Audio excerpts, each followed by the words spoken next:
Welcome to the best 5 minutes of your day, or roughly 5 minutes. I'm your host, Jaden Clark, and this is The Shallow End. As always, that means no diving is allowed. Before we skim the surface, I'd like to take a moment to spotlight our sponsor for today's episode so that we can in fact continue to pay our bills. Today's episode is brought to you by the Kit Kat Club Remembrance Committee, dedicated to the memory of one of Ada County's most important landmarks that will never be forgotten. It truly embodied all that Idaho stands for, down to the poorly chosen acronym and advertising for, quote, beer and girls, end quote, on the side of the building. Donations can be made to the committee on their website or using $1 bills that have been rubber banded together. Platinum level donors will receive a commemorative tile from the floor of the original Kit Kat Club, which may or may not glow under UV light. Now, without further ado, time to get rid of your water wings. We're headed back to the shallow end. Doopa-doopa-doopa-doopa-doopa-ba. Today we are talking about audio panning, which I'm sure is much different than panning for gold. If we were panning for gold, this show would most likely be paid off, I'd be retired somewhere, and you would not be hearing this episode. Nonetheless, a quick definition of audio panning is placing or moving a sound anywhere in the stereo field by adjusting the input between left and right speakers. Now, for all of you that means nothing to, let me boil that down for you. That is when you hear some sounds or instruments on the right side and others on the left side when you're listening to music.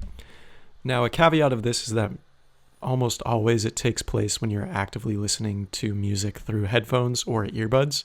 If you just have a car stereo system or you're listening through generic speakers, usually you can't tell.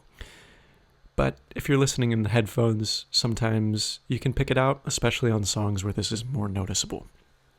Now, the idea of audio panning is done to allow more space within the music so that sounds are not muddied or stacked on top of one another.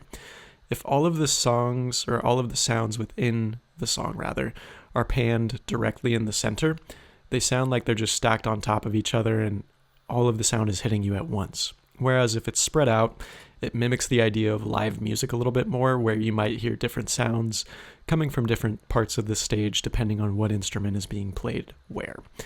And all of this is done just to provide a better audio experience and to allow the instruments, the sounds, and all of those to collaborate more wholly together without stepping on one another's toes, so to speak. Now, some fun examples of this, I picked out two today. The first one would be on the song Such Great Heights by the Postal Service. Now, this song, I would go listen to it and then come back and pick up where we're at, so I'll pause here. You can hit pause and then go listen to it. And we're back for those of you who went and listened to the song. If not, sorry for the awkward pause. But in this song, the vocals later on in the song continue to pan back and forth. And in the intro, there are two sounds that go back and forth, with one of them being on the right, the other on the left. And it just kind of creates a fun environment, some fun sounds, and a different audio experience. And perhaps my favorite examples as well are with two specific bands. This happens with a lot of situations, but two of the more specific ones that I know of are with the band Knuckle Puck and with the band The Dangerous Summer. Both of them have left-handed drummers. And what that means is traditionally a drum set is played where the hi-hat cymbals will be on the left side of the drum set, the ride cymbal is on the right, your snare drum is a little bit to the left. But with the Knuckle Puck and the Dangerous Summer, both of their drummers play left-handed. So they play with their hi-hat on the right side, their ride cymbal is on the left side, and then their snare is a little bit to the right. Now this gets interesting because often drums are panned in a way where all of these sounds play out differently. So a lot of the times the hi-hat will be in your left earbud, and the ride cymbal will be on your right side, and the snare will sit a little bit to the left.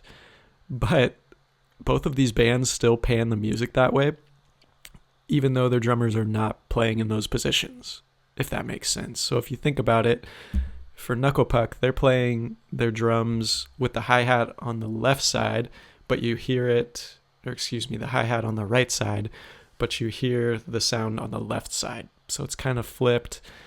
It more so goes with the industry standard than with the actual situation. Anyway, just something for myself thrown in there, just something a little bit fun.